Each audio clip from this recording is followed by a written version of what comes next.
तुम चिंता मत करो। चंद्रदेव को बुलाया, उनसे निवेदन करा, ये आप क्या कर रहे हो? चंद्रदेव, आप एक पर अपना स्नेह रखते हो, बाकी के सब पर स्नेह नहीं होता। चंद्रदेव ने कहा आगे से गलती नहीं होगी। सारी रानियों पर बराबर का स्नेह करा। थोड़े दिन बाद चंद्रदेव वापिस वैसे की वैसे ही हो गए।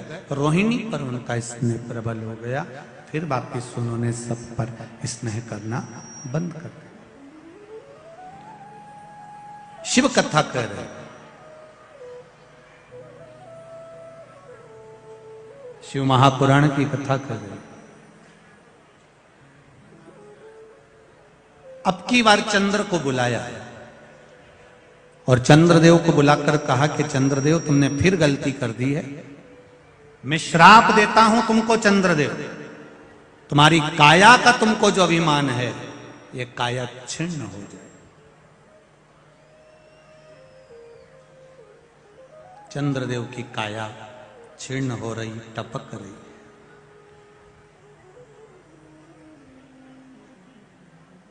जब रोग से ग्रसित हो जाता है मनुष्य,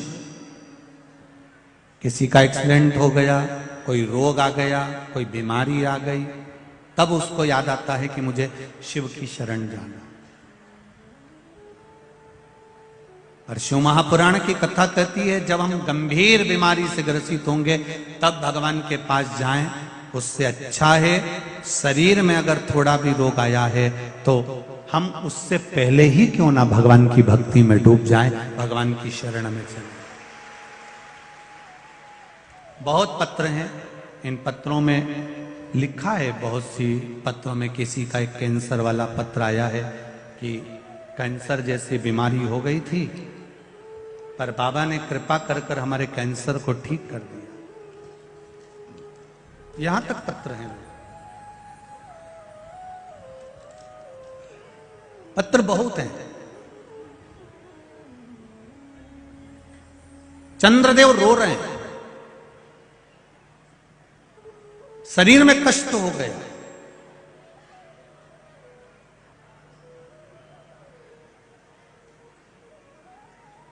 एक बात चंद्रदेव के जीवन में चंद्रदेव को समझ में नहीं आई। मेरा शंभू कहता नहीं है कुछ भी, पर बता देते हैं। पर नारी, पर धन, किसी के पड़े हुए धन, किसी की चेन, किसी का मोबाइल, किसी का पर्स तुमको मिल गया, उसमें से तुमने कितने दिन अपनी जिंदगी खुश होकर जी ली? कितने दिन जियोगे?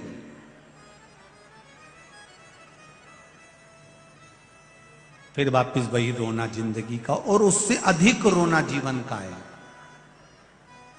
और ज्यादा रोना है। पर धन, पर नारी पर जब गलत दृष्टि दी जाती है तो यह निश्चित है कि व्यक्ति को रोना तो पड़ता है।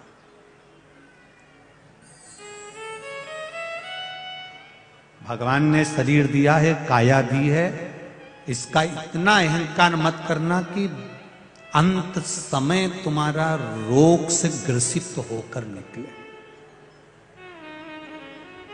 इतना अहंकार में मत डूबना कि जिंदगी में रोना पड़े। हर पल हर घड़ी उसको धन्यवाद देते रहना कि ये तेरी कृपा से मिला है। शरीर भी दिया तो तूने दिया, घर भी दिया तो तूने दिया, बच्चे भी दिए तो तूने दिया, खाने के लिए दांत भी तूने दिया तो उधर भी तूने दिया, और भोजन भी तू ही दे रहा है। मैं जानती हूं मैं इस लायक नहीं हूं, मेरे जीवन में मैंने पूर्व में क्या करा होगा मुझे मालूम नहीं, पर आज जो निभा रहा है वो तू ही निभा रहा है। मेरा महाकाल, मेरा महादेव निभा, कोई दूसरा नहीं। काया खराब हो गई चंद्रदेव की। इतना अभिमान था चंद्रदेव को, मेरा तेज, मेरा तेज, मेरा तेज। यहां तक चंद्रदेव ने कह दिया था कि सूरज, सूर्य तू चमकता है तो मेरे तेज से चमकता है। चंद्रदेव ने एक दिन भगवान विष्णु से भी कह दिया था, तुम्हारे शरीर पर जो तेज है और वैकुंठ में तेज है वो मेरी ओर से। चंद्रदेव ने एक बार गुरु बृहस्पति जी से कह दिया था, संपूर्ण ब्रह्मांड में जितने ग्रह चमक रहे हैं ये चंद्र से चमक रहे हैं। चंद्र के सिवा किसी की सामर्थ्यता नहीं कि कोई चमक जाए। चंद्र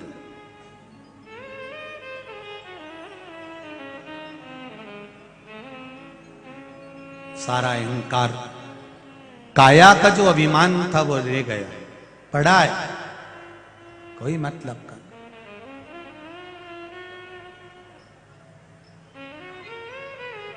बड़ा है। ब्रह्मा जी के पास में सूचना पहुंची तो ब्रह्मदेव ने नारद जी से कहा, नारद चंद्रदेव से कहो कि शिवलिंग का निर्माण करे और उसकी पूजन करे। समय पूछा गया, शिवजी के पूजन का समय क्या रखा जाए।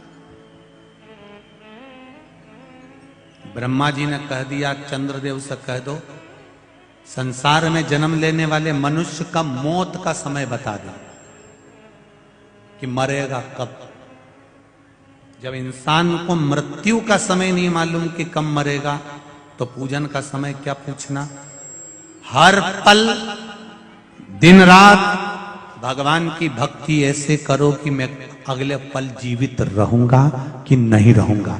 जब मौत का ठिकाना नहीं तो मरने का क्या ठिकाना, भजन का क्या ठिकाना।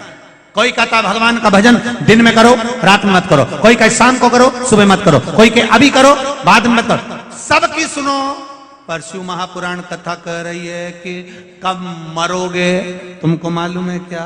जब तुम्हें मरने का नहीं मालूम है, मालूम पड़े रोटी खाता खाता लुढ़क गया तो उससे पहले ही शंकर का भजन कर लो, उससे पहले ही एक लोटा जल चढ़ा लो, उससे पहले ही शिव की भक्ति कर लो, भगवान का भजन कर लो, राम कर लो, कृष्ण कर लो, शिव कर लो। मृत्यु का ठिकाना नहीं है कि कब मरोगे। तो भजन का भी कोई समय नहीं है, तुम्हारी मर्जी पड़े तब करो, पर शिव का भजन।